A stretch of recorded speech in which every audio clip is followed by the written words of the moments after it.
এই দুনিয়াতে বিপদ আপদ কষ্ট ঝুঁকি স্ট্রাগল বার্ধক্য অসুস্থতা এগুলো নিয়ে আমাদেরকে টিকে থাকতে হয়।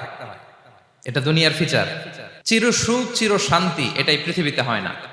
চির সুখ এবং চির শান্তির জায়গা হচ্ছে জান্নাত। কিন্তু সমস্যা বাদে তখন যখন জান্নাতের ফিচার আমরা দুনিয়ায় খুঁজি, যেটা পাবো আমরা জান্নাতে, এটা খুঁজি কোথায়? এই তখনই সমস্যা বাদে। And this is the main problem.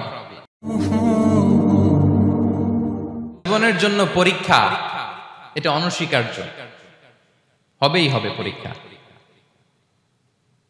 পৃথিবীর জীবনটাই এমন, এভাবেই এই লাইফকে ডিজাইন করা হয়েছে। পরীক্ষা থাকবে, এখানে বিপদ থাকবে, এগুলো উত্তীর্ণ হয়ে আপনাকে যেতে হবে। চির সুখ চির শান্তি এটাই পৃথিবীতে হয় না। চির সুখ এবং চির শান্তির জায়গা হচ্ছে জান্নাত।